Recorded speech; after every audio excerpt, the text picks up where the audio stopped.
సంతోషమే సగము బలము, పెద్దల మాట విన్నాం కదండి. అసలు ఎక్కడ ఉంటుంది ఈ సంతోషం? వే డు వి ఫైండ్ హ్యాపీనెస్? చాలామందికి అలా రేపు ఇదే పెద్ద ప్రశ్న అనమాట. ఓకే, టెంపుల్కి వెళ్తారు, కూర్చుంటే సంతోషం వస్తుంది అనుకుంటారు.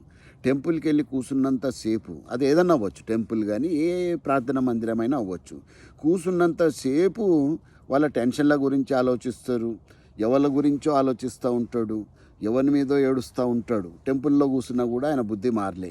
మరి బయటకు వచ్చినాక సంతోషం అన్నది ఉంటుందా? ఉండదు. ఏమో చిత్తమేమో చెప్పుల మీద వచ్చిందేమో దేవుని సన్నిధికి, నా చెప్పులు ఉన్నాయా పోతాయా బయట వదిలేసి వచ్చినా అని టెన్షన్ పడుతుంటారు. ఇక ఆయనకు ఆనందం ఎక్కడికి వస్తుందండి? కాబట్టి మిత్రులారా గుర్తుపెట్టుకోండి, ఆనందం అన్నది ఎక్కడో కాదండి, మన మైండ్లో ఉంటుంది. మన మైండ్, మన ఆలోచనల్లోనే మన ఆనందం అన్నది ఉంటుంది. మన దగ్గరే పెట్టుకొని ఎక్కడెక్కడో దూలాడుతూ ఉంటారు. కొంతమంది అయితే పబ్బులకు పోతారు, వీకెండ్ వస్తే పబ్బులకు వెళ్ళి డాన్స్ చేయాలి, తాగాలి, కక్కుకోవాలి. అది ఆనందం ఇస్తుందా మీకు? రేపు పొద్దుగాల తలకాయ నొప్పి ఇస్తుంది, దానివల్ల ఆనందం అన్నది రాదు. ఒక్కొక్కరు ఒక్కొక్కలాగా ఎక్కడో ప్రపంచ యాత్రకు వెళ్ళిపోతారు. ఇప్పుడు నేనున్న దేశంలో, నేను అఫ్కోర్స్ దానికోసం రాలేదనుకోండి, వేరే ఫ్యామిలీ బాధ్యతల మీద రావడం జరిగింది. చాలామంది ఓకే, మంచిదే, తిరగడం తప్పేం కాదు, దానివల్ల మాత్రమే ఆనందం వస్తుందా? అది కాదు. ఒక తల్లి బిడ్డను ఆడిస్తుంటే సముద్రం ఒడ్డు మీద బిడ్డ కొట్టుకుపోయిందంట. కొట్టుకుపోతే అమ్మో నా బిడ్డ నా బిడ్డ నా బిడ్డ అంటే పాపం ఎవరో గజ ఈతగాడు వెళ్ళి పాపం బిడ్డను పట్టుకొచ్చినాడంట. ఎప్పుడో ఆనందిస్తుందంట, గుండెలు కొట్టుకొని అమ్మా నా బిడ్డ వచ్చింది నా బిడ్డ వచ్చింది. తీరా చూస్తే కాళ్ళకున్న చెప్పులు లేవంట.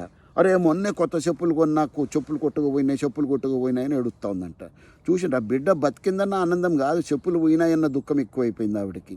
కాబట్టి గుర్తుపెట్టుకోండి మిత్రులారా, మన ఆనందమైన దుఃఖం ఏదైనా మనలోనే ఉంటుంది, మన ఆలోచనల్లోనే ఉంటుంది. You are the person who can create happiness or who can create destruction. ఆ దుఃఖం ఏదైనా సరే మీరే క్రియేట్ చేసుకుంటారు. కాబట్టి ఎప్పుడు గుర్తుపెట్టుకోండి, ఎక్కడో లేదు ఆనందం అన్నది, మన ఆలోచనల్లో మాత్రమే ఉంది. సర్వే జన సుఖినో భవంతు అని ప్రతిసార్లు అనుకోండి, ప్రతిరోజు కూడా. ఎందుకు ఉండదండి ఆనందం? పక్కోడు ఆనందంగా ఉంటే మీరు సంతోషించండి, అదే గొప్ప ఆనందం మిత్రులారా. కాబట్టి ఇప్పుడు కూడా మన మైండ్ సెట్ని మనం మార్చుకోవాలి. Wish you A happy life. జై హింద్.